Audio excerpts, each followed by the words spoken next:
Good day, everybody, and welcome to the Glory Rates podcast. It's your boy, Don Benito. And today, as you can see, I've got my serious face on. We're just talking business.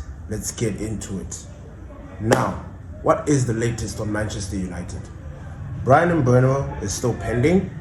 Victor Gyokerez, that story is heating up. Now, we will talk about that.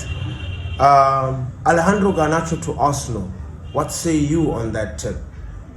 I say that is a very good deal, but we'll talk more about that. The transfer window is going through this very weird on and off stop-start thing going on, because it closes today and then it's going to reopen again. Are we going to talk? Nah, we don't. But then it's weird. It's weird. No, isn't it? It's weird. And then we're going to talk about Bruno Fernandes and Diogo Dalot winning the Nations League and what that means for us, I guess. Without further ado, welcome everybody.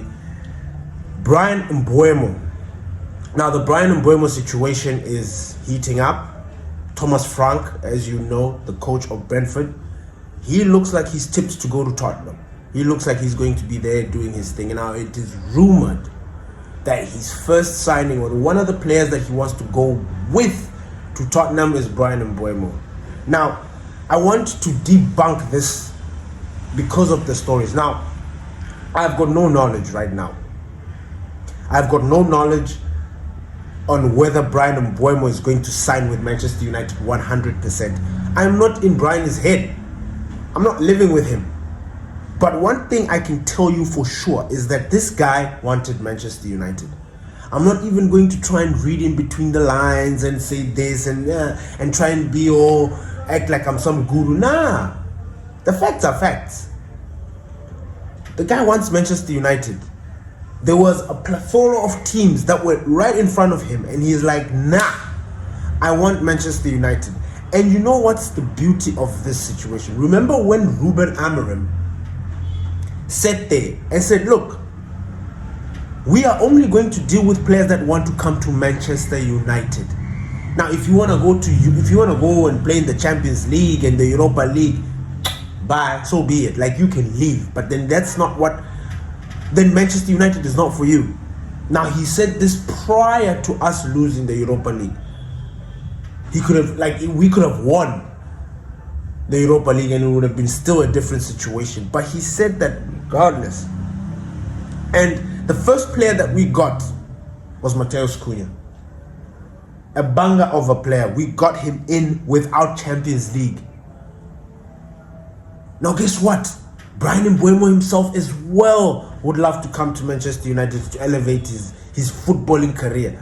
Because what way to elevate yourself, your footballing career, than come at the perfect time in a rebuild with a very good manager and in the biggest club in England.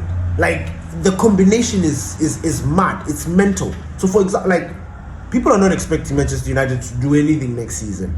I'm gonna tell you here right now, you guys need to be very careful. I'm not trying to I'm not trying to give that over exaggeration I'm not exaggerating my positivity. No, I'm not. I'm just looking at what is happening in front of us, and I'm just analyzing everything as I see it come. And I am telling you right now, next season is going to be a different season for Manchester United. And everybody else that thinks that we're just going to be sitting there slumped up and just taking an ass whooping like we did last season, you guys have another thing coming. You have another thing coming. People, I feel like the world is not, we're not used to seeing Manchester United buying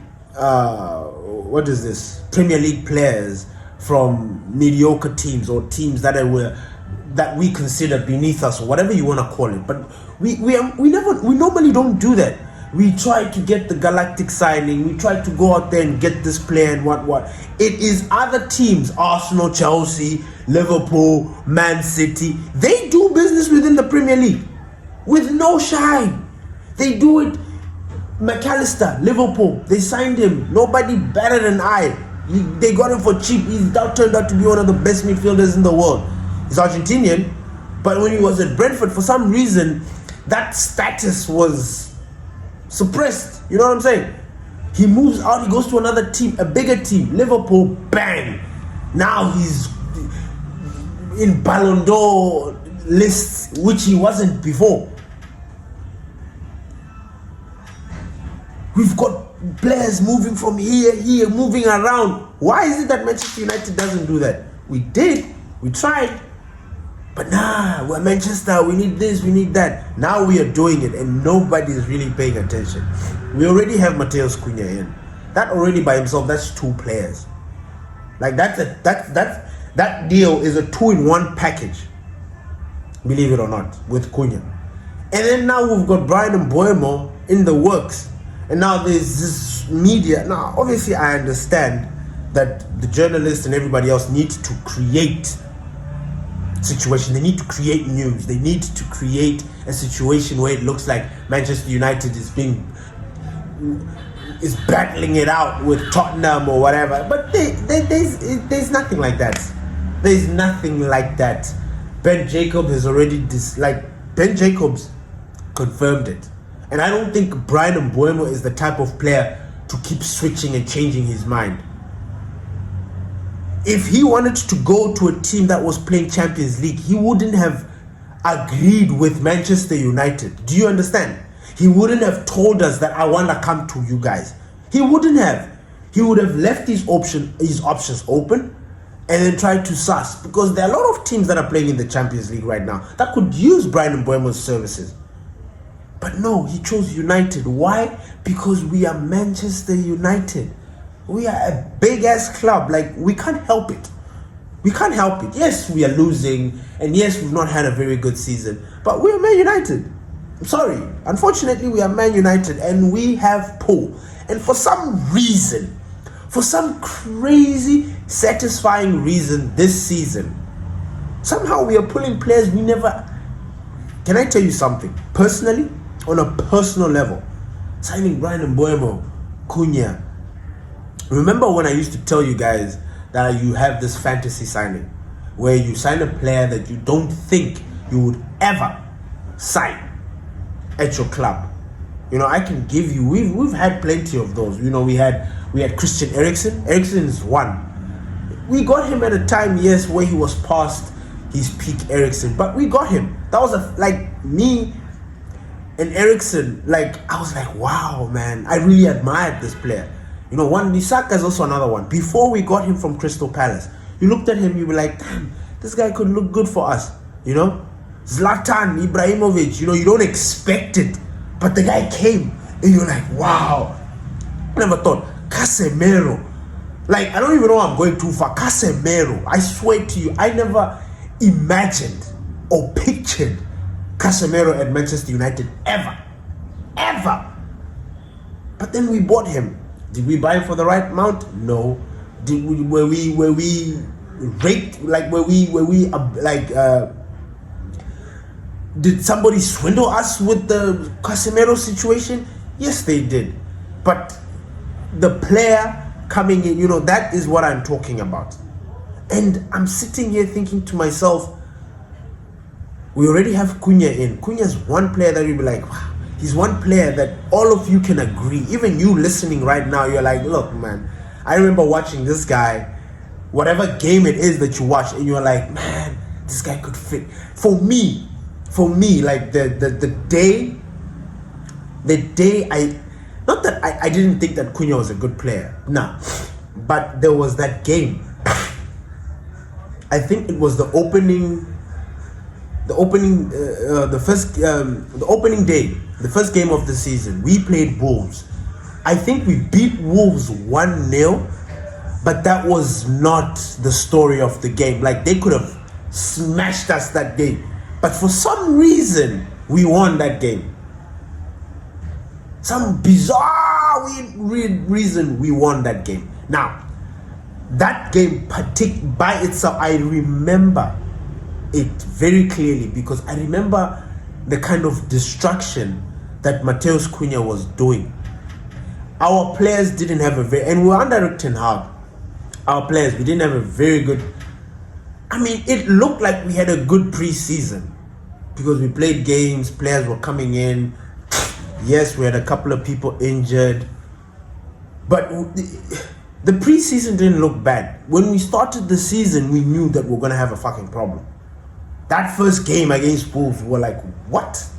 Because we were outran. Like I think the first 4-5 games of that season, we were outrun. Like, it was bizarre. Like, you couldn't wrap your head around. Like, wait, what's happening? Didn't we just have a preseason? Why is it that every other team has got higher energy levels than us? What's going on?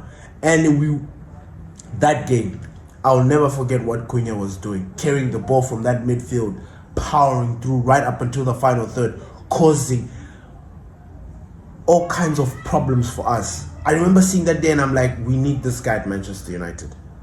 That is a fantasy. Like, now look where we are. 3 years later, he's already our player. The guy has already changed his socials. He's vibing. The only thing that he's waiting is to come and do his samba there at Manchester. Like, this is good.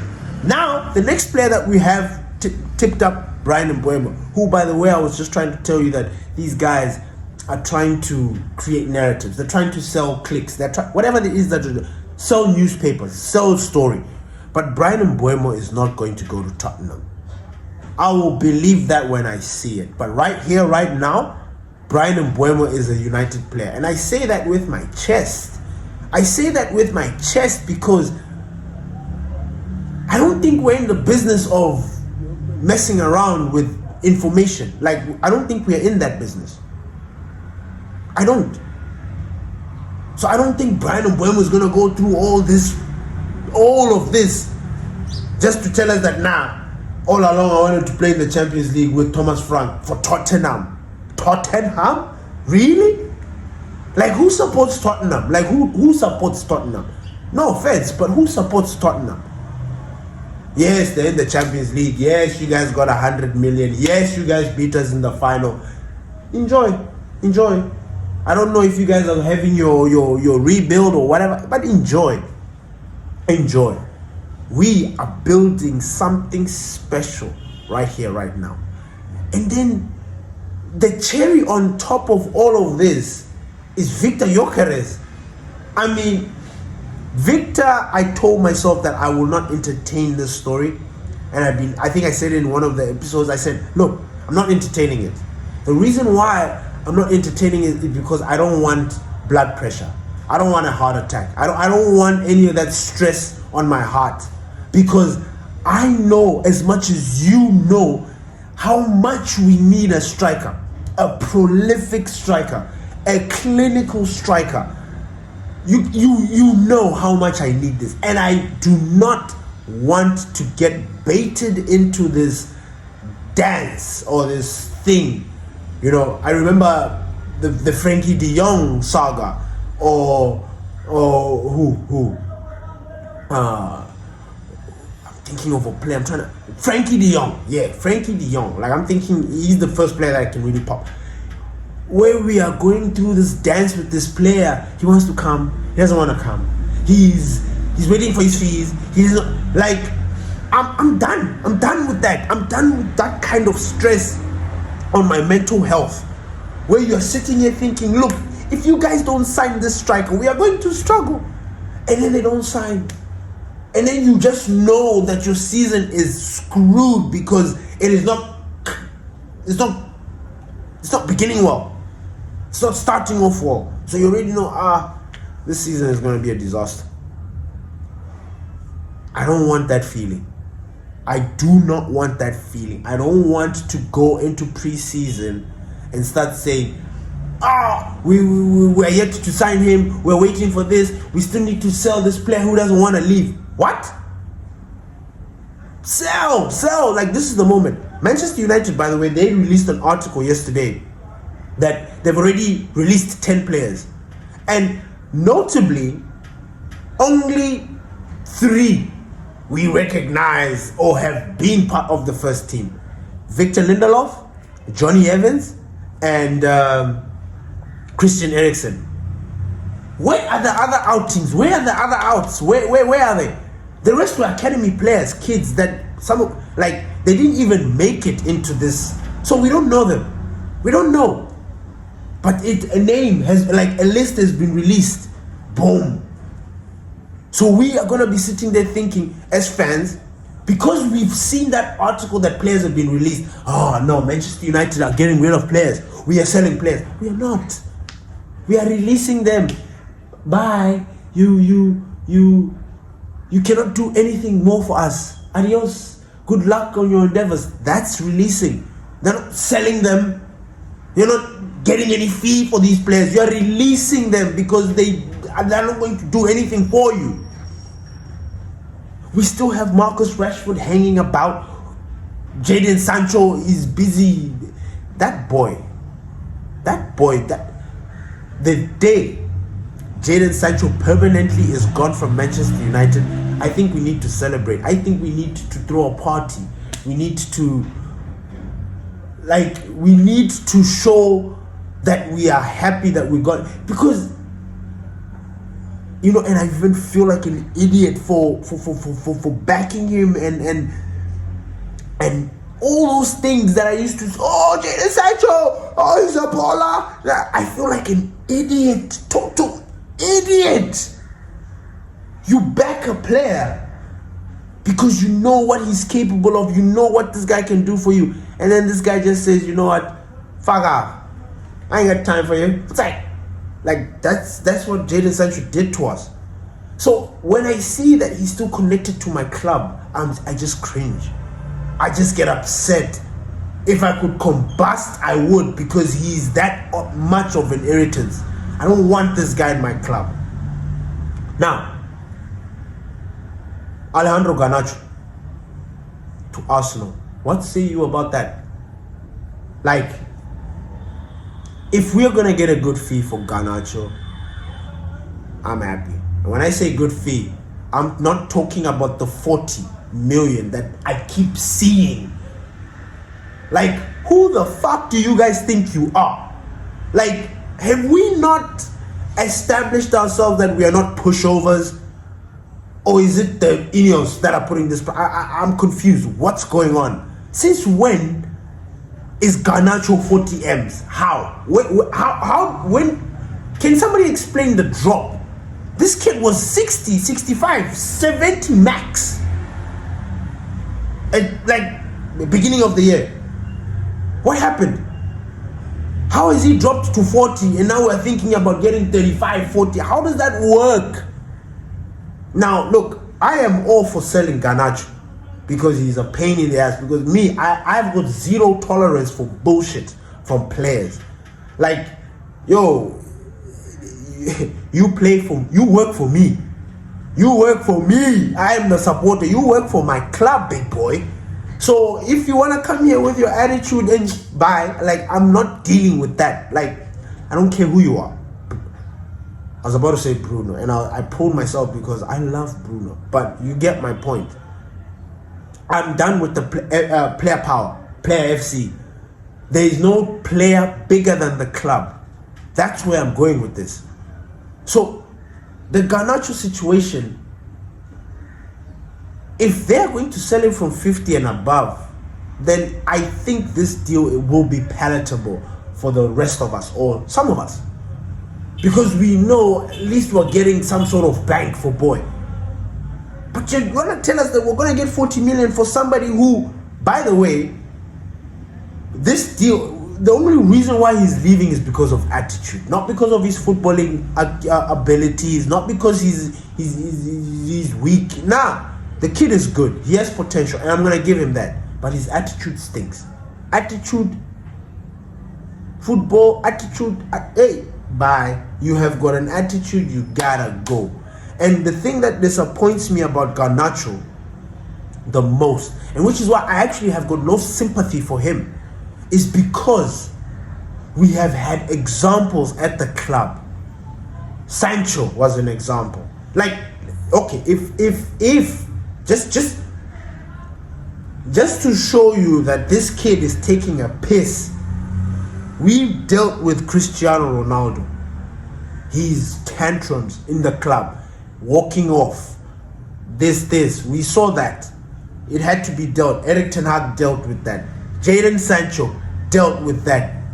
Marcus Rashford dealt with that. Mind you, this kid is seeing all of these things. On top of that, he has been having his own issues as well. His own problems. Almost as if he's learning from the best. Now, I don't know what it is. I don't know, because I'm starting to see a pattern. These are wingers. These are wingers. Why are we having problems with wingers? First of all, they're not scoring. And I take Cristiano Ronaldo, I snatch him out of that list. I put him in as an example for having a problem with the coach. But immediately when you come to goal scoring and everything that's coming now that I'm going to explain, I remove him. Because Cristiano's the GOAT. You saw him score against Spain, won the Nations League. I mean, come on, he's the GOAT. What I'm talking about, my train of thought. What I was explaining with Cristiano Ronaldo and all these other players is that regardless of whatever it is that they do, they bring it. They bring it. Now you look at Garnacho, he's sitting there complaining, whining, just being a little, like just being a pain, and then you don't score. You know, Garnacho would have had the biggest backing of all time if he backed what he was doing. He would have. Like that season that he had under Erik ten Hag, it wasn't prolific, and I think even this season was bad compared to that. But he added Erik ten Hag the season before Erik ten Hag got sacked. It was not bad. He was reliable. In fact, he was the guy, the go-to guy.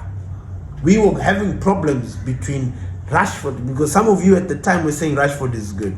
And I was telling you guys, like, no. Why is Rashford playing? He needs to bench. Garnacho needs to start. Ahmad needs to go there. Remember that time where there was just this weirdness, and everybody was like, nah, Rashford is good. He's good, until he showed you flames.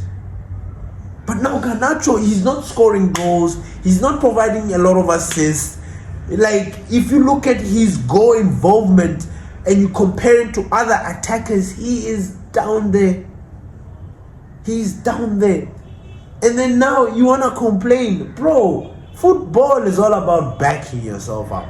It's all about backing yourself up. You don't do this and then you don't play. You don't cause problems and then you don't play. No. Otherwise, you just stay silent. You just move quietly, do your job, and you get on with it. So, I think he would be a very good addition to Arsenal. I honestly think that. You look at Martinelli. I think Garnacho will be an upgrade to Martinelli.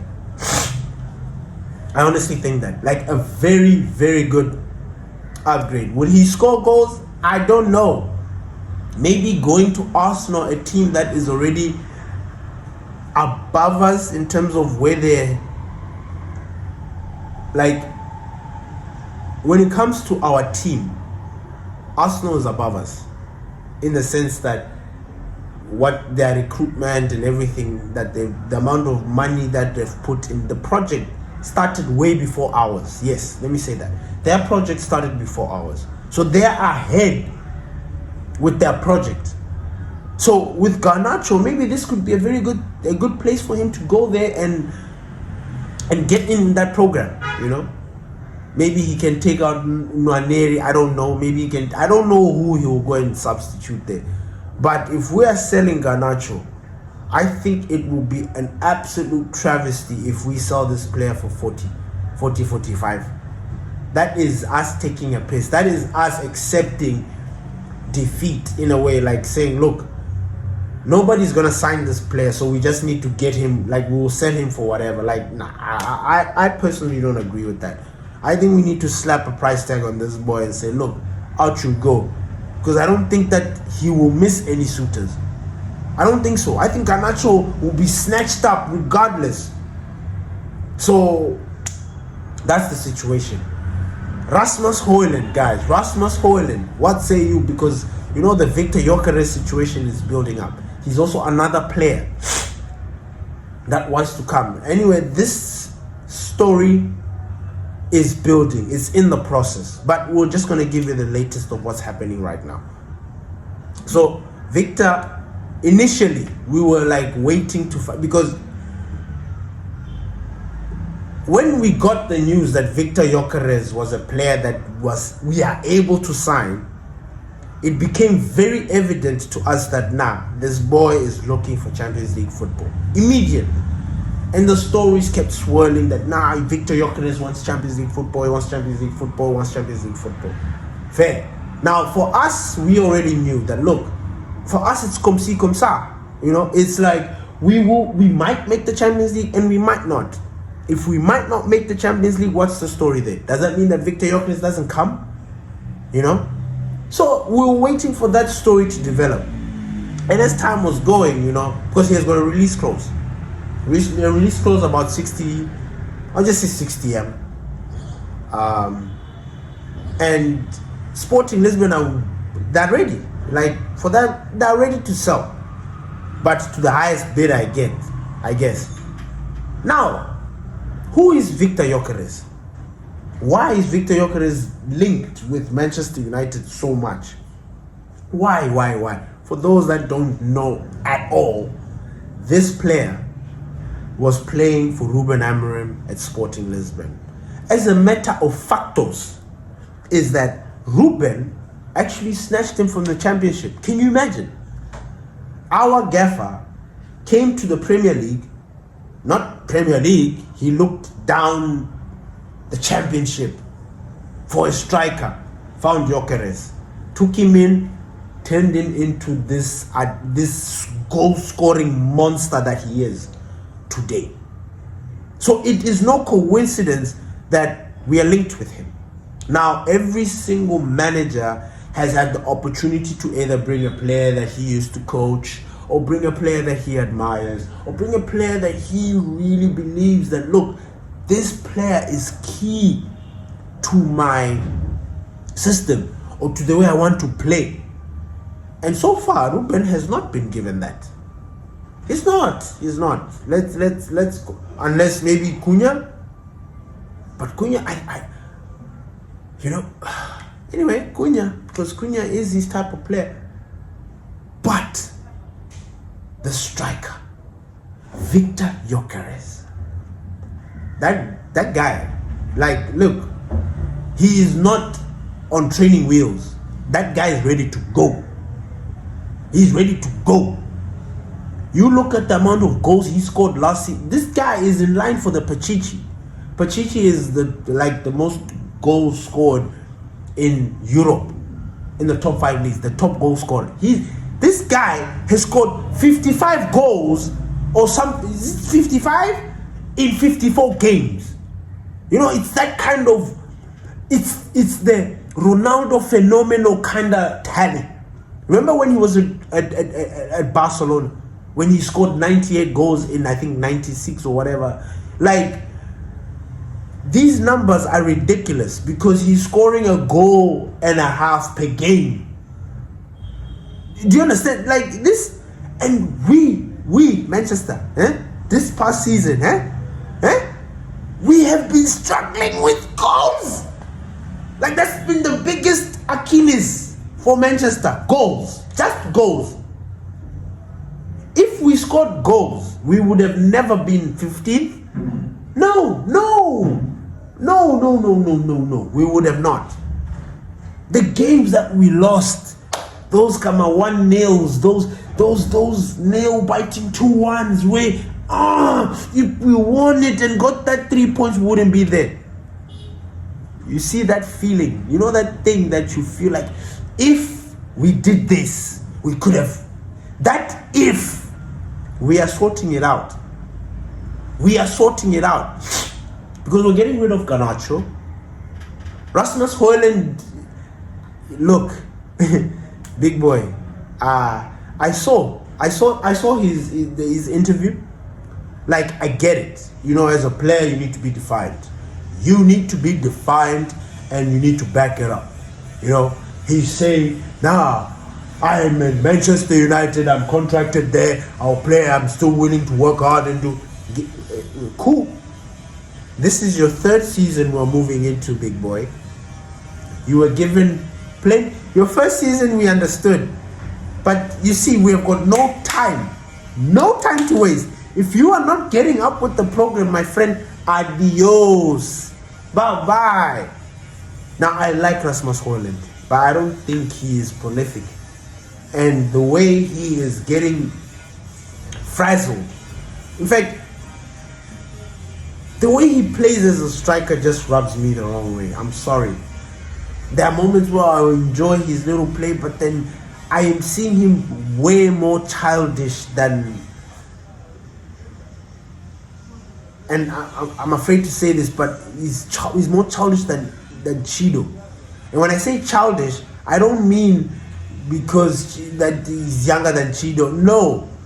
The footballing decisions that he makes, sometimes they're very childish. And then when I look at Chido Obi, he doesn't make that, and he's younger, so make that make sense to me. So Rasmus Hojlund, he's wanted back at Italy. Can we do a deal there quickly, please? That's the one that I'm really waiting for. I get it. I get he wants to fight for his position. I understand. But we have moved on. We have moved on. We are... I don't know. With the Rasmus one, I think I've said my part. Like, I get it. But at the same time, I'm tired of holding on to players that just don't fit. I get it. We are Manchester United. We need to support our players. And I will support it. If he's going to be there next season, if we're not going to sell him, I'm going to support him. Yes, I'm going to have my rants and I'm going to talk shit and all that stuff. But I'm going to support him. I'm going to back him. Like I did in the final. I'm like, when I picked my team, I picked Rasmus Hojlund because it makes no sense to drop him. You understand? I'll back my players. But then, you can only back these players this far. So Rasmus is wanted by Inter, he's wanted by Juve. I think he's wanted more by Inter. Inter, they're looking for a striker. I don't know if it's because of El Toro was yes, he had a very good season last season. Didn't play particularly well in the Champions League final, and I don't know if that is the idea, like they're trying to bolster. But I don't think so. It's a strange one. It's a strange one. When I think about it, it's particularly strange. But that's where we are with the Manchester United latest. Like Bruno Delort win you Nations League. I think this is the second time. Hooray, Magnifico. Did he play well in that game? He was in and out. He was alright. Dalot didn't even start. I remember we had a conversation in the Glory Reds group, and I know this is a sidebar, but I was telling people that Dalot doesn't start for Portugal. No. Look, didn't even play in the final. Didn't even play in the semi-final. Like, look, guys, I know what I'm talking about. Like, I watch football. I understand the game. It is engraved in me. You know, like how everybody else they've got their thing. Football is my thing. I know when a player is playing and doing the business. And I know when a player is not doing the business. So every time I come out and say something that's wild, I know it's always received like with guy like, who the fuck does this guy think he is? Nah. Bruno is good enough. Dalot cannot start. And then you want us to start Dalot. Like, make that make sense. We put him in because he's fit and doesn't get injured, blah, blah, blah, blah, blah. Other than that, we need better. Thank you everybody for listening to the Glory Reds podcast. It's your boy, Don Benito. And please don't forget to catch us on Spotify, Facebook, Google Podcast, you name it, we are on it. please don't forget to leave a comment, share this video if you enjoyed it, and peace.